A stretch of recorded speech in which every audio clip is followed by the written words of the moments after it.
Assalamualaikum warahmatullahi wabarakatuh. Perkenalkan, nama saya Nurul Idoh dari kelas 1A STR Keperawatan.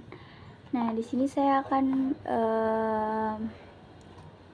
menjelaskan tentang pembagian sel untuk tugas mata kuliah dari ilmu biomedik dasar. Ini pembagian sel yang sudah saya gambar. Mohon maaf Bapak sebelumnya kalau misalnya memang gambar saya kurang bagus ya, karena saya tidak punya basic menggambar sebelumnya, tidak terlalu bisa gitu. Baik, yang pertama saya itu akan menjelaskan dari inti selnya terlebih dahulu, dari nukleusnya.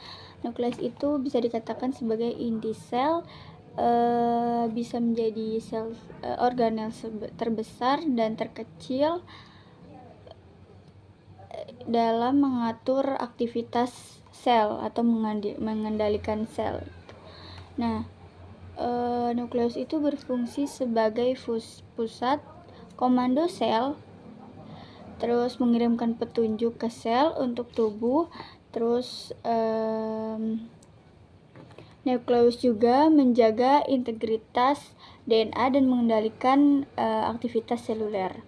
Nah, nukleus itu dapat melakukan replikasi DNA, yaitu ada penggandaan yang penting sebelum pembelahan sel. Nah, nukleus juga mampu menampung kode genetik dari DNA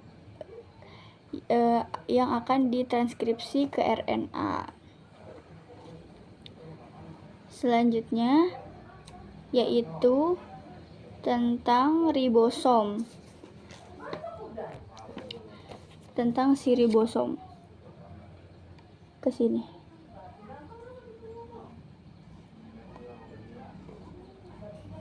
Maaf ya Bapak, gambarnya kurang ini.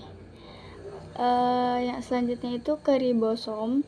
Nah, ribosom itu bisa dikatakan seluler yang bertanggung jawab untuk membuat protein gitu ya. Terus dia juga berfungsi sebagai salah satu tempat untuk melakukan sintesis protein atau pembentukan protein.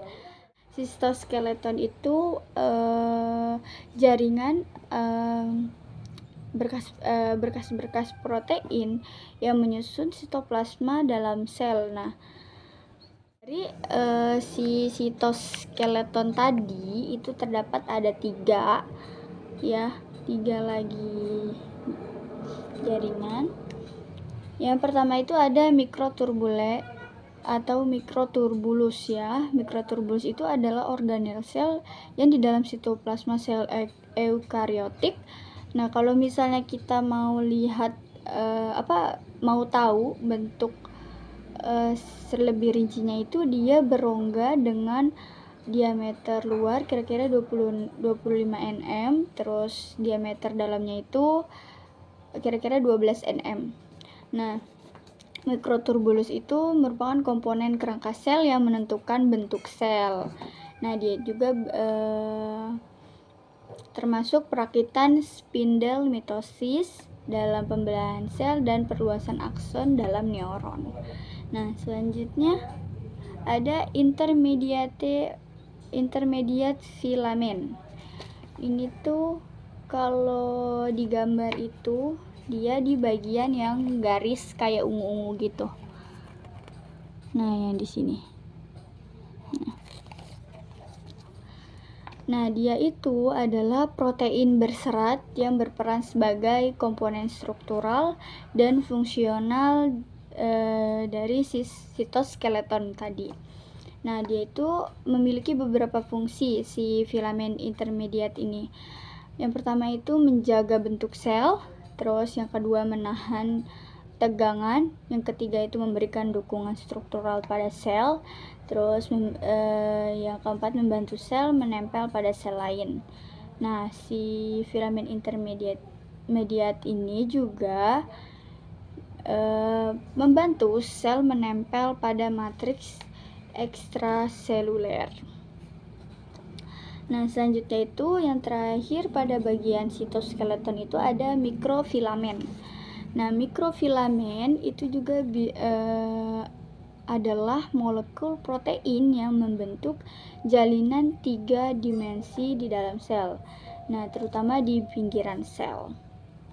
Kayak kalau aku digambar, lihatnya itu di bagian kayak permukaan kuning ini, tapi di sini tuh kayak ada agak gelap. Nah, itu panahnya menunjukkan bahwa itu tuh mikrofilamen ya. Nah, dia itu memiliki fungsi motilitas membran sel. Dia juga bisa endo dan ekosistosis. Terus dia bisa sekresi, terus transfer fiskal, terus pergerakan sel, pembelahan sel, terus kontraksi otot, dan juga dia bisa menjaga organel tetap ada tepat di dalam sel, tempatnya di dalam sel kayak gitu. Selanjutnya itu kita akan membahas tentang peroksim atau di sini bacanya peroksome ya, peroksome, atau dia itu bentuknya bulat agak kebiru-biruan gitu. Ini di kamera ini agak kebiru-biruan gitu, ada putih-putihnya, cuma saya nggak bisa mewarnainya bapak. Tapi ya udah, perok atau bisa juga disebut peroksisom. Itu adalah organel kecil yang terdapat dalam sebagian besar sel eukariotik. Nah, termasuk sel manusia yang memiliki fungsi penting dalam metabolisme. Nah, dia itu memiliki beberapa fungsi. Yang pertama itu ada oksidasi asam lemak, terus yang merupakan sumber utama dari energi metabolisme ya. Selanjutnya itu ada pembacahan spesies oksigen reaktif. Terus ada biosintesis fosfolipid yang berperan dalam menjaga fungsi normal otak dan paru-paru. Terus ada kalau pada tumbuhan, peroksisom itu bisa mengubah asam lemak dan lipid menjadi gula untuk metabolisme. Selanjutnya itu kita akan bahas sentriol. Nah, sentriol itu adalah organel yang berbentuk seperti kalau misalnya kita lihat secara rinci, dia itu berbentuk seperti tong berpasangan yang terletak di sitoplasma. Nah, sentriol itu berperan dalam mengatur mikrotubulus dan dia berfungsi sebagai sistem rangka sel. Nah, sentriol itu membantu menentukan lokasi nukleus dan organel lain di dalam sel. Kalau di gambar aku lihat sentriol itu mengarah pada titik dimana ada sebuah seperti agak lonjong terus yang bersinar-sinar gitu. Cuma aku gambarnya kayak gini karena aku kurang bisa.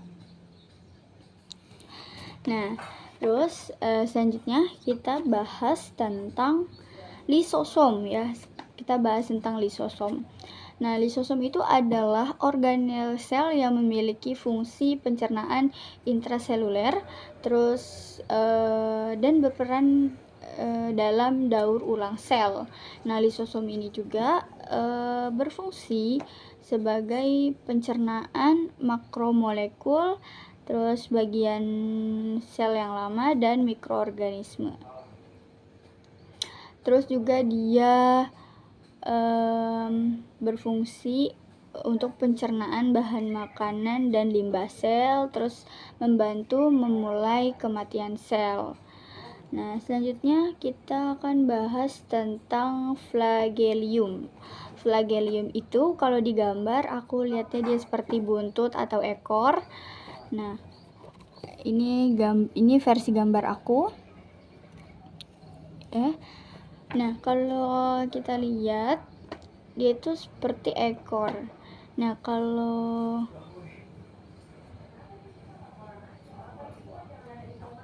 pengertiannya itu flagelium itu adalah alat gerak yang berbentuk cambuk pada sejumlah organisme bersel satu. Nah, jadi flagellum atau bisa disebut flagella itu juga berfungsi sebagai alat gerak. Memang itu fungsinya ya. Terus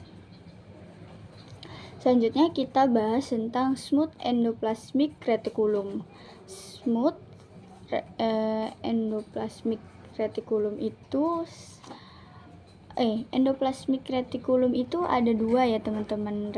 Ada yang kasar, ada yang lembut ya.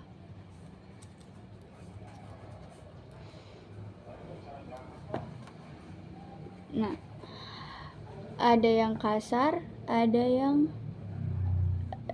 halus ya, ada yang kasar, ada yang halus. Nah, smooth reticulum endoplasma reticulum itu adalah yang reticulum halus. Dia itu adalah organel yang terdapat di dalam sel eukariotik yang berperan dalam berbagai fungsi. Salah satunya itu dia sebagai sintesis dan penyimpanan lipid. Dia juga berfungsi sebagai detoksifikasi produk metabolisme alami. Terus dia juga dapat memompa ion kalsium. Terus dia juga berfungsi sebagai metabolisme karbohidrat.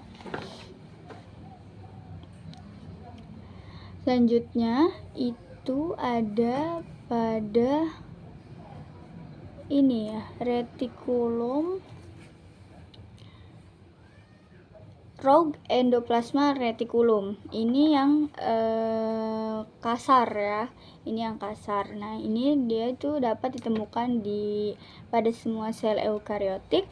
Nah, retikulum ini merupakan bagian dari sistem endomembran. Nah, endomembran. Terus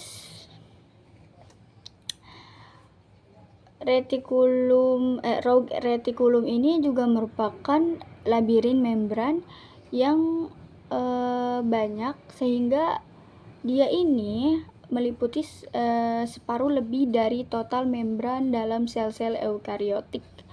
Nah, dia itu memiliki fungsi menghasilkan protein yang akan menjadi sel dari sistem endomembran, terus membran plasma dan atau untuk disekresikan. Kayak gitu teman-teman. Mungkin cukup sekian penjelasan tentang pembagian sel versi saya. Kurang lebihnya mohon maaf. Wassalamualaikum warahmatullahi wabarakatuh.